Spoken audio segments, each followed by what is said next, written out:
हाँ।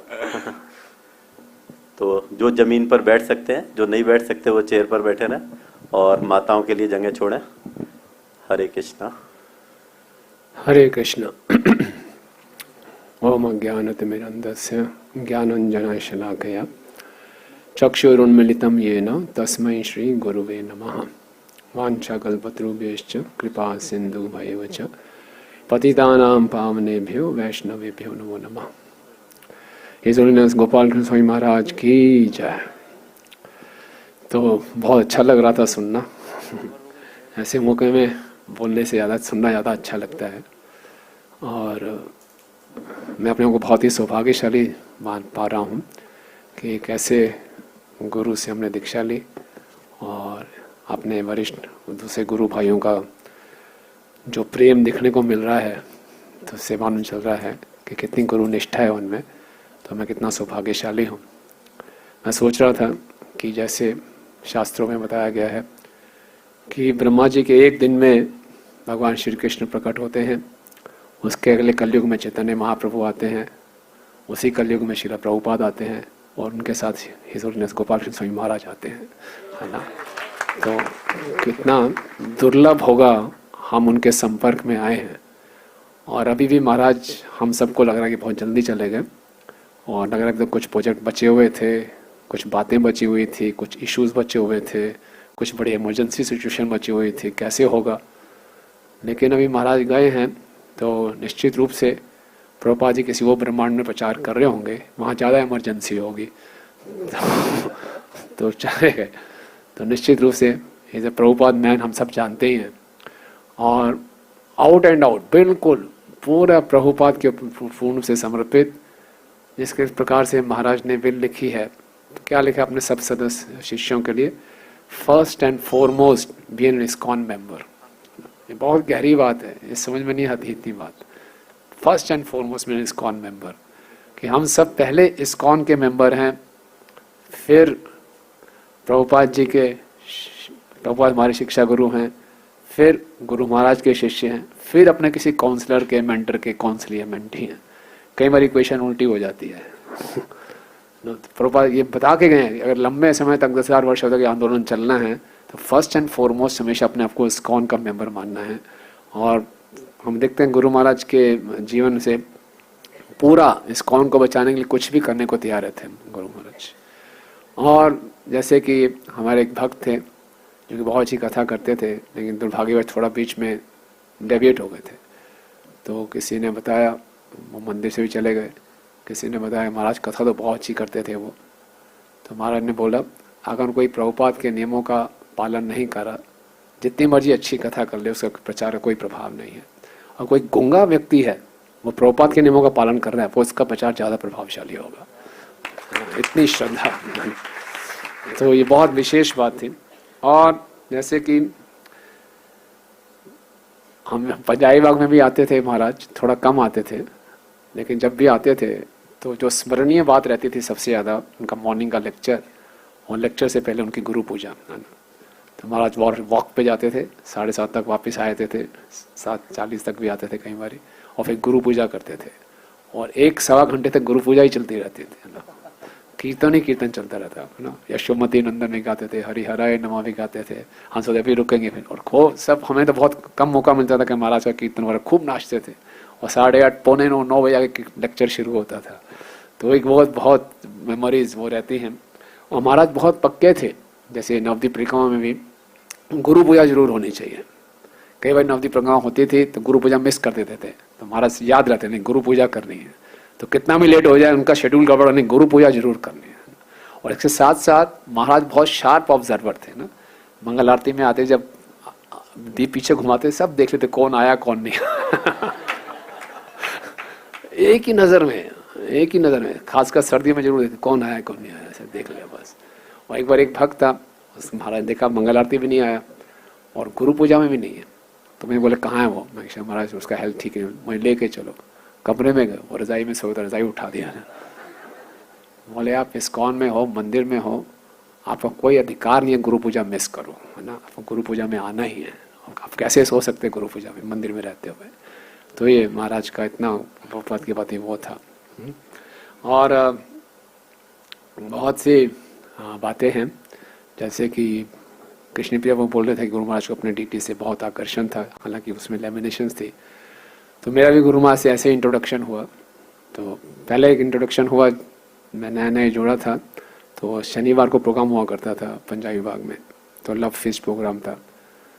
तो महाराज थोड़ा लेट ही आए थे, सर्दियों का टाइम था, मैराथन चल रहा था उस समय। तो लेक्चर ख़त्म किया तो मैंने एक प्रश्न पूछा महाराज से। मैंने नई नई किताबें पढ़नी शुरू की थी प्रभुपाद की, मैं प्रश्न बहुत पूछता था। तो मैं खड़ा होकर प्रश्न पूछा, बड़ा बोल्डली प्रश्न पूछा कि आप कह रहे हैं हमें भगवत धाम वापस जाना है, हरे कृष्ण महामंत्र करके, वहाँ जाकर हम फिर से नीचे गिर गए तो क्या होगा? जिसमें जो सबका एक नॉर्मल प्रश्न होता है कि फॉल डाउन दोबारा हो जाएगा क्या होगा? तो माँ ने मुझे देखा, वेरी इंटेलिजेंट क्वेश्चन इतने प्यार से बोला, बड़ा क्वेश्चन ही भूल गया मैं उसके बाद महाराज बहुत से पंडाल प्रोग्राम्स में आते थे, मैं जरूर जाता था, लेक्चर सुनता था उनके। तो फिर एक बार महाराज का जैसे आदत था, शास्त्र क्या है, शास्त्र क्या है? मैंने बोला भगवान की वाणी। हाँ भगवान की तो उसे मैं बड़ा अच्छा लगता था मुझे। कि फिर एक बार क्या हुआ कि 2000 की बात है, मेरा जन्मदिन था, सन 2000 था, और मैं बड़ा कंफ्यूज था किन से मैं दीक्षा लूँ। तो मैं नवदी परिक्रमा जाता था, नित्यानंद प्रभु से प्रार्थना करता था किन से दीक्षा लूँ। तो 2000 की बात है, मेरा जन्मदिन था, तो मैं बस चलो राधा राधिका के दर्शन करते हुए घर में जाऊंगा, केक वेक काटेंगे, बढ़िया फीस्ट है, सब तैयारी हो रखी है, बस जाते जाते ऑफिस से दर्शन करते चला जाऊंगा। तो हमारे चलो गुरु महाराज आए, मैं गुरु महाराज आए, अच्छा सब बैठ के, तो सब भक्त लोग चले गए थे, राधिका प्रभु माता जी के यहाँ पे प्रोग्राम था।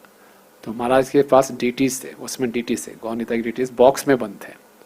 तो महाराज कह रहे हैं अच्छा आप सब जा रहे हैं तो डीटीज यहीं रख के जाऊँगा, तो आप में से कोई डीटीज रुक सकता है, डीटीज के साथ कोई रुक सकता है, मंदिर में कोई भी नहीं होगा, डीटीज का कोई रुक सकता है।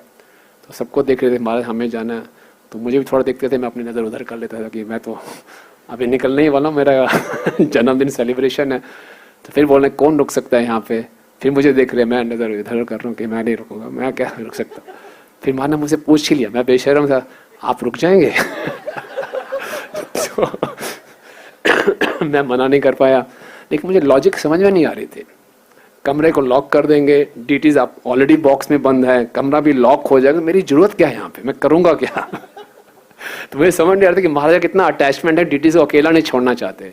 लेकिन मैं समझ नहीं पा रहा था कि क्या इसमें क्या है, जो डीटीज भी बंद है, कमरा भी बंद है, कोई है नहीं तो होने वाला क्या है, बाहर गार्ड है क्या, चक्कर क्या है इसमें, मैं क्यों रुका हूँ यहाँ पे देखा रुका रहा, फोन आ रहे हैं, कब आ रहे हो, घर में से फोन में आने वाला, अब क्या बताऊँ कहाँ फंस गया मैं। और बहुत लेट हो गया प्रोग्राम, 10:30 बज गए। और उसके बाद महाराज आए, तो मेरा महाराज ने बड़ा बहुत थैंक यू बोला मुझे। फिर किसी को मालूम Maharaj today is his birthday, oh thank you so much, you did wonderful service. Maharaj ने अपना कैलेंडर डाल के मैं डाल दिया।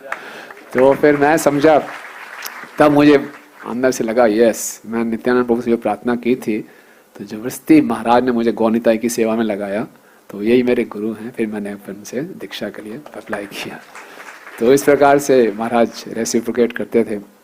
और महाराज ने मुझे कई बार डांटा भी, जैसे एक बार थे एक भक्त जिनके साथ मैं सेवा करता था, तो मैं उनसे सेवा करके बहुत परेशान हो गया था, तो संभव उन्होंने सेवा छोड़ दी, लेकिन महाराज चाहते दोबारा से वो सेवा में आ जाए।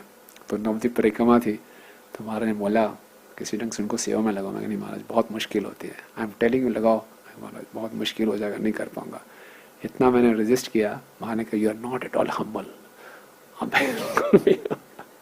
महाराज मेरी आंखों में आंसू आ गए, महाराज कुछ भी हो जाए लेकिन मैं लेकिन महाराज समझ गए। तो फिर मैं कभी भी जाता था, मेरी एंट्री इस्कॉन में जब मैं फुल टाइम ज्वाइन किया, एज ए को प्रेजिडेंट ही एंट्री हुई, तो मेरे को बहुत मुश्किलें आई, क्योंकि और महाराज इतना ध्यान देते थे, क्योंकि जिन भक्तों के लिए मैं डोनर था ना, मैं डोनेशन दिया करता था, अपनी गाड़ी में घुमाता था, थोड़ी बड़ी सेवा करता था, तो उनको आगे मैं प्रेसिडेंट बन के आ गया एकदम। तो बड़ी अजीब सी इक्वेशन हो गई थी मेरे लिए भी और उनके लिए भी। तो परिस्थितियाँ ऐसी हो जाती थी, तो मेरे से सहन नहीं होता था। तो मैं जाता था महाराज के पास, तो महाराज बोलते थे मोटी चमड़ी के बन जाओ, छोटी छोटी बातों पे ध्यान मत दो। फिर मैं जाता महाराज उन्होंने मेरी बहुत इंसल्ट कर दी, तो मैं बोलते हैं so what, I have been insulted many times. तो महाराज मुझे सिखा रहे थे, महाराज ढंग से ट्रेन किया कि कुछ भी हो जाए आप जीवन के लक्ष्य पे केंद्रित रहिए, ये सब बातें होती रहेंगी, कोई यश, कोई मान देगा, कोई अपमान देगा, गड़बड़ें होती रहेंगी, लेकिन इन बातों में नहीं फंसना। और महाराज ने जीवन से सिखाया। आप देखिए ना, इतनी समस्याओं के बीच में महाराज रहते थे, इतनी ट्रबल शूटिंग करते थे, उसके बाद हम देखते हैं कि अव्यर्थ कालत्व, महाराज रात को सो रहे हैं तब भी आरती कर रहे हैं ना, कितना एब्जॉर्प्शन था। हम अपने आप को देखता हूँ, मैं अपने आप को देखता हूँ, थोड़ा सा ज़्यादा हम मैनेजमेंट में थोड़ा सा ज़्यादा समस्याओं में घुस जाएं तो चेतना बड़ी खराब हो जाती है, जब ठीक नहीं होता। लेकिन महाराज इतने समस्याओं के बीच में होते हुए भी पूरा एब्जॉर्प्शन है, तो ये विशेष है ना। हिज होलीनेस केशव भारती महाराज हमारे मंदिर में आए थे, तो मैं उनसे पूछता था कि मैनेजमेंट करते करते बड़े अपराध हो जाते हैं, अपराधों से कैसे बचें। तो उन्होंने मुझे बताया कि आप अटेंटिव चैंटिंग पे सेमिनार अटेंड करते हो, अटेंटिव हियरिंग पे सेमिनार करते हो, अटेंटिव मैनेजमेंट भी सीखनी चाहिए। मैं यस, वही पूछना है। बोल लीजिए अपने गुरु महाराज से सीखिए अटेंटिव मैनेजमेंट क्या होता है ना। तो ये महाराज का अटेंटिव मैनेजमेंट था। और महाराज से एक बार एक शिष्य ने पूछा मायापुर में कि महाराज आपको इतने वर्ष हो गए हैं इस्कॉन में, आपकी सफलता का रहस्य क्या है। तो बड़े विनम्रता से बाहर ने उत्तर दिया था, strong morning program and avoiding Vaishnava aparadh. तो ये बहुत महत्वपूर्ण इंस्ट्रक्शन है हम सब शिष्यों के लिए कि अपना मॉर्निंग प्रोग्राम हम बिल्कुल अच्छा रखें और वैष्णव अपराधों से बचें। महाराज ने एक भक्त को बोला कि आपको डर नहीं लगता वैष्णव अपराध से। किसी को डांटते भी थे महाराज तो बड़े प्रेम से डांटते थे, प्रभु बुरा मत मानना, ऐसे करके महाराज डांटते थे। तो बहुत विशेषता थी। और गुरु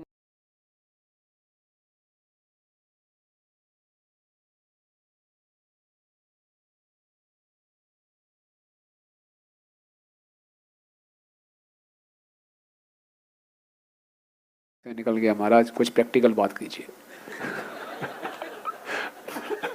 कई बार व्यक्ति परेशान होता है ना, तो ये तो श्लोक बहुत बारी बोल चुके हैं, बहुत बारी सुन चुके हैं, तो कोई प्रैक्टिकल बात बताइए। तो महाराज प्रसाद पाते पाते रुक गए, बोले रुकनी कृष्णा, अगर इस श्लोक अपने जीवन में नहीं उतारोगे इस संसार में हमेशा सड़ते रहोगे। तो हमने देखा बहादुरगढ़ का मंदिर ओपन हुआ,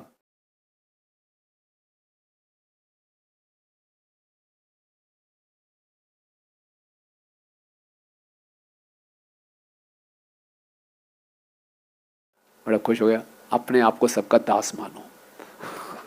तो ये महाराज का, महाराज खुद इसको करते थे, इसलिए नहीं कि महाराज खाली थ्योरी बोल रहे हैं, हमें थ्योरी लगती थी कि महाराज खुद इसके मूर्तिमान रूप हैं। जैसे कि अमूल्य प्रभु कह रहे हैं कि वैष्णव सेवा के शिरोमणि हैं, हमेशा वैष्णव सेवा में विशेष कर अपने गुरु भाइयों के, और गुरु भाई भी क्या, नए से नए शिष्य, नए से नए व्यक्ति का भी। हमारे मंदिर में जब रोहिणी मंदिर की भूमि पूजा थी तो प्रहलादानंद महाराज भी आए थे और महाराज उनकी इतनी केयर कर रहे थे। महाराज अपने प्रसाद पाया, उनको गाड़ी तक छोड़ने गए तो प्रहलादानंद महाराज ने बोला, Maharaj you are taking care of us like a mother takes care of a child, है ना, ऐसा उन्होंने बोला। और महाराज का जो कंपैशन है, एक बारी हमारे मंदिर में एक भक्त हैं जो कि हुंडी सेवा करते थे ना, हुंडी में पैसे निकालते थे, सेवा करते थे। तो काफ़ी टाइम से वो सेवा कर रहे थे, तो कुछ भक्तों को उनको शक हुआ कि कुछ गड़बड़ कर रहे हैं, है ना। तो बड़ा प्लानिंग करके कंप्यूटर के सामने उस समय उसमें कैमरा लगाया गया और देखा गया, और कैमरे में आ गया, करते करते बड़ी सफाई से कुछ पे नोट इधर उधर कर रहे थे। तो पकड़ गया, फोटो दिखाई गई, मैं कहा वाह कमाल है, ये तो बढ़िया हो गया। उस व्यक्ति को बुलाया, वो तो मान नहीं रहे थे, तो मैंने थोड़ा प्रेशर डाला तो मान गए। और मैंने कितना अभी तक किया, गमन किया है, कहता 2 लाख। अच्छा, तो मैंने बोला अब तो मज़ा आ गया वैसे ना। अभी तक लोग बोलते थे कोई आप एक्शन नहीं लेते, कोई एक्शन नहीं लेते, पकड़ भी लिया, अब एक्शन भी लेंगे ना, करके दिखा दिया। चलो मैं चलो एक बार फिर भी महाराज से मिला देते हैं। मैं महाराज के पास ले गया, देखिए महाराज रंगे हाथ पकड़े गए हैं, ऐसे ऐसा है। तो मैं तो बड़ा वो था, उत्तेजित था बिल्कुल कि एक्शन होना चाहिए अब कुछ। तो महाराज ने बड़े प्रेम से पूछा, आपने ऐसा क्यों किया? बोले मेरे घर में मेरी पत्नी बीमार थी, पैसे चाहिए थे, आप बोल देते रुक्मिणी कृष्ण उनकी थोड़ी सैलरी बढ़ा दो। अरे सैलरी बढ़ा दो। सैलरी बढ़ा दो महाराज। ये तो बोले वो पैसे कहाँ हैं? बोले बैंक में। बोले वो वापस कर दो, वो पैसे वापस कर दो, भगवान का पैसा नहीं रखना चाहिए, बहुत रिएक्शन मिलेंगे, इनकी आप सैलरी बढ़ा दो और इनको की तुलसी सेवा में लगा दो। जबरदस्त सोल्यूशन सारा एकदम ना। तो जब वापस आया सब भक्त उत्तेजित थे, क्या हुआ क्या हुआ क्या हुआ। तो मैंने बताया किसी को समझ नहीं आया क्या हुआ ये, तो मुझे भी समझ में नहीं आया। तो कुछ दिनों के बाद बात डाइजेस्ट हुई कि महाराज कितनी केयर करते हैं, कितना बड़ा उनका हृदय है ना। तो महाराज ये नहीं देखते इसने गलती की है, महाराज ये देखते हैं गलती क्यों की है, कैसे इसका सुधार किया जाए, कैसे इसकी मैं सेवा कर सकता हूँ।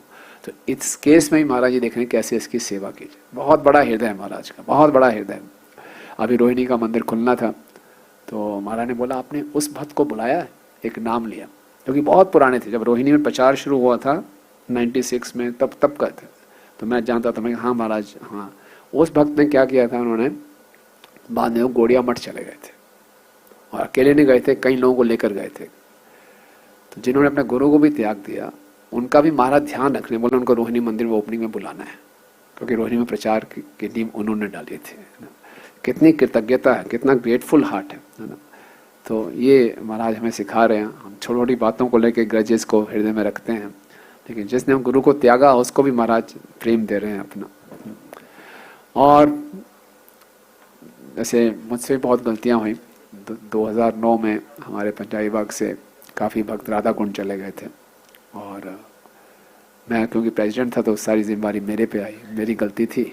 मैं सही ढंग से टाइमली एक्शन नहीं ले पाया। तो चाहते तो महाराज मैं तुरंत हटा सकते थे, लेकिन महाराज ने ही परसिस्टेड विद मी, मेरे पे फिर भी विश्वास रखा। तो ये बहुत बड़ी बात है, इतना बड़ा हृदय महाराज का। और फिर मैंने बाद में जाके महाराज से क्षमा मांगी, तब भी महाराज थोड़े से निराश थे। फिर मायापुर में आगे जब हम वहाँ पहुँचे थे, जगन्नाथ बाबा जी की समाधि अपराध भंजन स्थली है, तो मैं यहाँ पे महाराज के चरणों में पड़ गया, महाराज मैंने आपके प्रति बहुत अपराध किए हैं, अब क्षमा कर दीजिए। तो फिर महाराज ने मुझे क्षमा किया। तो ये महाराज का बहुत बड़ा हृदय है। इतनी बड़ी मेरे से गलती हुई, लेकिन फिर भी महाराज ने सहन किया और एकोमोडेट किया और उसके बाद मुझ पर पूरा विश्वास रखा, और ताकि मैं आगे बढ़ सकूँ। मैं देखता था कि महाराज किसी भी भक्त को देखते हैं उसका पूरा फ्यूचर प्लॉट करके रखते थे, किसको यहाँ तक पहुँचाना है। उस व्यक्ति को खुद को विश्वास नहीं होगा अपनी काबिलियत पे, लेकिन महाराज को पूरा विश्वास आता था काबिल इसको यहाँ तक पहुँचाना है। तो जैसे शुरू में सन 2003 की बात है, सितंबर में महाराज पिलानी में प्रचार करने जा रहे थे। तो फिर मैं पिलानी से पास आउट था, मुझे भी लगे। तो मेरा फर्स्ट ट्रिप था महाराज के साथ। तो क्या super hectic trip, super hectic, सुबह से लेकर शाम तक इधर उधर लेक्चर्स, मीटिंग्स। फिर वहाँ का एक रजिस्ट्रार था, महेश्वरी नाम था उसका, उसके घर पे डिनर था। वो कोई भक्त नहीं था। तो महाराज टेबल पे बैठ के, डाइनिंग टेबल पे बैठ के, और मुझे बोला आप भी बैठ जाओ। मैं कैसे बैठूँ, आई एम टेलिंग यू। मेरे को अपने साथ बैठा दिया। और श्याम हरि प्रभु वहाँ प्रचार करते थे, तो उन्होंने खाना बनाया, बिना प्याज लहसुन के बनाया। श्याम हरि बोला आप ऑफर करते, ऐसे हम किसी कर्मी थे वो। तो फिर भी श्याम हरि प्रभु ने जो भक्तों ने ऑफर किया, मेरे को अपने साथ बैठा के खिलाया, खाए। तो फिर महाराज ने उनसे बात की, महेश्वरी जो डीन थे उनसे बात की। बाद में वो जो डीन था, रजिस्ट्रार था, वो बाद में बहुत बड़ा भक्त बन गया, उसने 16 माला शुरू कर दी थी। तो ये महाराज का वो था। उसके बाद सारी मीटिंग्स की, ये सब की। फिर महाराज वापस आ रहे थे, बहादुर मंदिर की नई नई ज़मीन मिली थी, वहाँ रुके थे। फिर महाराज को वापस आना था, स्टीयरिंग कमेटी की मीटिंग थी स्टफ कैलाश में। तो बीच में गाड़ी निकल रही थी, तो मैंने महाराज से निवेदन कर दिया कि महाराज मेरी माता जी बेड रिडन हैं, थोड़े आप दर्शन दे देंगे क्या? डरते डरते मैंने बोला था। तो महाराज ने इतना अच्छा जवाब दिया। महाराज ने बोला I am here to serve the Vaishnavas. तो मैं कौन सा वैष्णव हूँ, लेकिन फिर भी घर में आए महाराज, थोड़ा बहुत फल खाया। और मेरे घर में मेरे माताजी पिताजी ने वही कंप्लेंट करना शुरू कर दिया, रात को लेट आता है, पता नहीं क्या करता है, इसको बोलो शादी करेगा, ये करेगा, वो करेगा। तो सब बोलते रहे। तो महाराज प्रेम से सुनते रहे। फिर महाराज ने बोला गुरु की तो यही इच्छा होती है कि उसका हर शिष्य सन्यासी बने, लेकिन आजकल के शिष्य इतने नालायक हैं, सुनते कहाँ हैं। तो ऐसा जवाब था, ना मेरे को समझ में आया, ना माता पिता को समझ आया, बात खत्म ही हो गई।